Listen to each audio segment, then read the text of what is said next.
Os Segredos da Mente Milionária, Parte 6. Se você já é verdadeiramente rico e feliz, ótimo. Caso contrário, eu o convido a considerar algumas possibilidades que podem não se adequar ao que você pensa que é certo ou apropriado para a sua situação.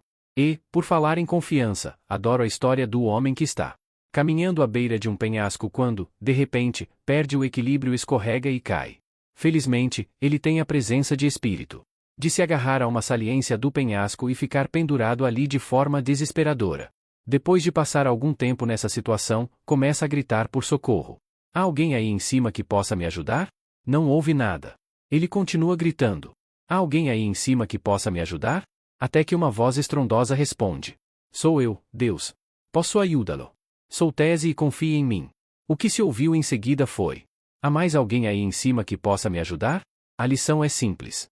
Se você quer passar para um nível de vida mais elevado, tem que estar disposto a abrir mão de alguns dos seus velhos modos de ser e pensar e adotar novas opções. No fim, os resultados falarão por si mesmos. Parte 1. O seu modelo de dinheiro. Vivemos num mundo de dualidades.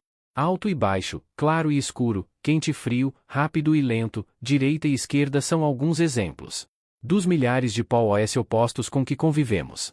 Para que um polo exista, é necessário que o outro exista também. É possível haver um lado direito sem que haja um lado esquerdo? Sem chance. Portanto, se existem regras externas para o dinheiro, há também regras internas para ele. As primeiras envolvem aspectos essenciais, como conhecimento comercial, administração financeira e estratégias de investimento. Mas não menos fundamental é o jogo interno. Vou fazer uma analogia com um carpinteiro e as suas ferramentas. Ter as mais modernas ferramentas é indispensável para ele, porém, ser um carpinteiro de primeira categoria, capaz de utilizá-las com a habilidade de um mestre, é ainda mais importante. Eu sempre digo, não basta estar no lugar certo na hora certa. Você tem que ser a pessoa certa, no lugar certo, na hora certa. Quem é você, então? Como você pensa? Quais são as suas crenças? Quais são os seus hábitos e as suas características? Qual é a sua opinião sobre si próprio? Quanta confiança você tem em si mesmo? Como é o seu relacionamento com as pessoas? Até que ponto você confia nelas? Você realmente acredita que merece ser rico? Qual é a sua capacidade de agir apesar do medo, da preocupação, do incômodo, do desconforto? Você consegue ir em frente mesmo quando não está disposto a fazer isso? O fato é que o seu caráter, o seu pensamento e as suas crenças são os fatores que determinam o seu grau de sucesso.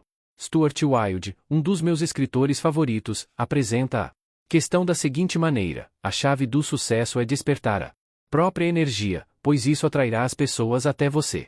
E, quando elas aparecerão, feature, princípio de riqueza, os seus rendimentos crescem na mesma medida em que você cresce.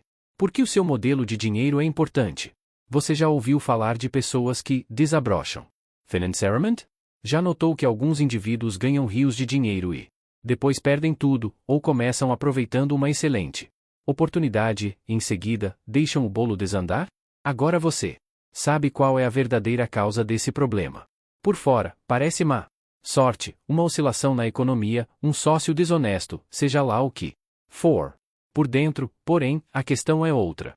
É por esse motivo que, se uma pessoa ganha muito dinheiro sem estar interiormente preparada para isso, o mais provável é que a sua riqueza tenha vida curta e ela acabe sem nada. A maioria das pessoas simplesmente não tem capacidade interna para conquistar e conservar grandes quantidades de dinheiro e para enfrentar os crescentes desafios que a fortuna e o sucesso trazem. É sobretudo por causa disso que elas não enriquecem. Um bom exemplo são os que ganham em loterias. As pesquisas mostram continuamente que, seja qual for o tamanho do prêmio, a maior parte desses felizardos acaba voltando ao seu estado financeiro original, isto é, a ter a quantidade de dinheiro com a qual conseguem lidar com mais facilidade. No caso de quem enriquece pelo próprio esforço, ocorre exatamente o contrário.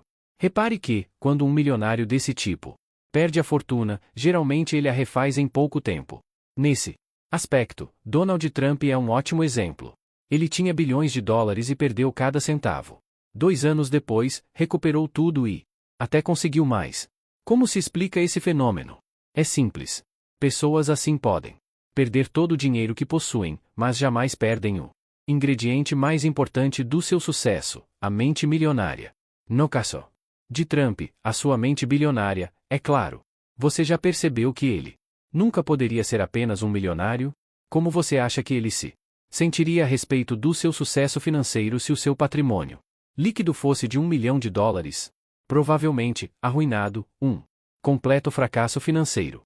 Isso acontece porque o termostato financeiro desse empresário está regulado para produzir bilhões, e não milhões.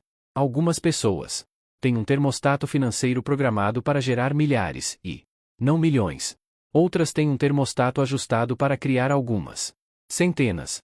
Finalmente, existem aquelas cujo termostato financeiro está condicionado a funcionar abaixo de zero. Elas estão congelando e nem sabem por quê. A realidade é que a maior parte das pessoas não atinge o seu pleno potencial, não é bem-sucedida. As pesquisas mostram que 80% dos indivíduos jamais serão financeiramente livres como gostariam e 80% deles nunca se considerarão de fato felizes. O motivo é simples. As pessoas, na sua maioria, agem de forma inconscient.